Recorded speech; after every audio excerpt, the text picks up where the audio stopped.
तो प्रियंका चोपड़ा और Nick Jonas की शादी शिट गलत स्क्रिप्ट हो गया। तो प्रियंका चोपड़ा और रिचर्ड मेडन की नई सीरीज जिसका नाम है सिटाडेल आज Amazon प्राइम पे रिलीज हो गई है और अभी तक इसका सिर्फ 2 ही एपिसोड आया हुआ है। तो इस वीडियो में हम लोग इन्हीं 2 एपिसोड के बारे में बात करेंगे और ये देखेंगे कि ये सीरीज देखने लायक है या नहीं। लेकिन उससे पहले अगर आपने इस चैनल को अभी तक सब्सक्राइब नहीं किया है तो प्लीज जल्दी से कर देना, और अगर वीडियो पसंद आया तो 1 मिलियन लाइक। भाई साहब कुछ ज्यादा नहीं हो गया ये? हाँ बात तो सही है, तो 1 लाइक कर देना और चलिए वीडियो को शुरू करते हैं।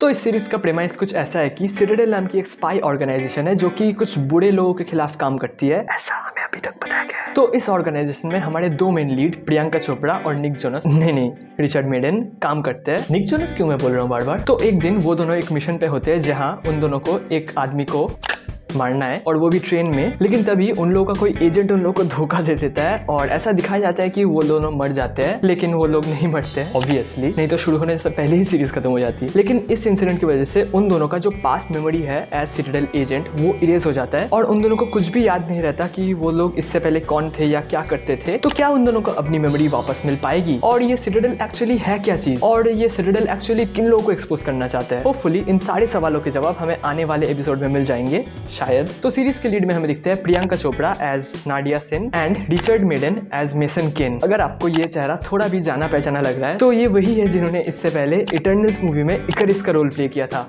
और यहाँ पर भी उनका काम बहुत अच्छा है। लेकिन एक सबसे शॉकिंग फैक्ट जो मुझे पता चला जब मैं इस मूवी के बारे में थोड़ा रिसर्च कर रहा था वो ये है कि इस मूवी का बजट जो कि $300 मिलियन है। और अगर आपको समझ में नहीं आ रहा कि ये कितना बड़ा अमाउंट है तो आप ऐसे समझ लो कि इसको अगर आप इंडियन रुपीज में कन्वर्ट करें तो वो 2448 करोड़ रुपीस होता है। एक फन फैक्ट कि ये अमाउंट इंडिया का हाईएस्ट ग्रॉसिंग मूवी जिसका नाम दंगल है उसके ओवरऑल लाइफ टाइम कलेक्शन से भी ज्यादा है। तो आप सोच सकते हो कि इसका बजट कितना ह्यूज है। और अगर आप इसका पर एपिसोड का कॉस्ट देखें तो वो ऑलमोस्ट $50 मिलियन के आसपास होता है, जो कि इंडियन रुपीज में क्लोज टू 400 करोड़ के आसपास होता है।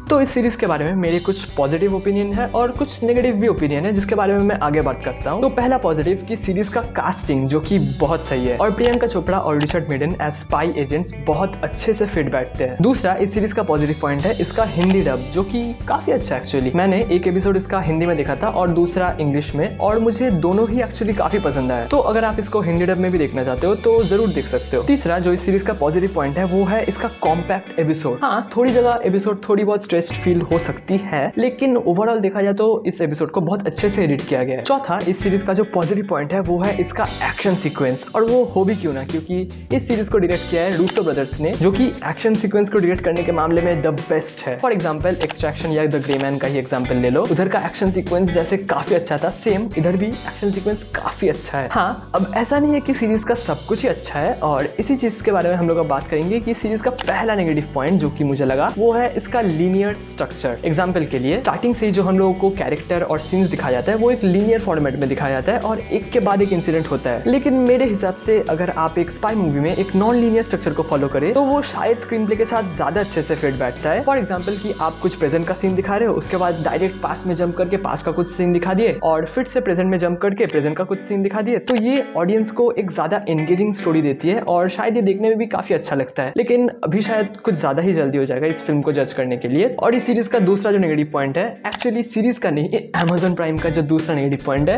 वो है पर वीक 1 एपिसोड का, जो कि मुझे तो पर्सनली बिल्कुल भी पसंद नहीं है। आई एम श्योर आप में से काफी लोगों को भी ये शायद पसंद नहीं होगा। तो मेरा Amazon प्राइम वालों से बस एक ही रिक्वेस्ट है कि आप लोग 2-3 हफ्ते एक्स्ट्रा ले लो, लेकिन हमको पूरा सीजन एक बार में चाहिए। तो फिलहाल के लिए तो मैं इस सीरीज को उतना कुछ ज्यादा जज नहीं करना चाहता क्योंकि अभी तक इसका सिर्फ 2 ही एपिसोड आया हुआ है और बाकी तो पूरी सीरीज देखने के बाद ही पता चलेगा। तो आपका क्या ओपिनियन है इस सीरीज को लेके वो आप मुझे कमेंट सेक्शन में जरूर बताना, और आपको कैसा लगा इसका पहला 2 एपिसोड वो भी आप मुझे कमेंट सेक्शन में बता सकते हो। और वीडियो इन तक देखने के लिए आप लोगों का बहुत बहुत शुक्रिया। तो हम लोग मिलते हैं किसी और वीडियो में और तब तक के लिए मेरा नाम है Ayush from integrated pixels, signing off.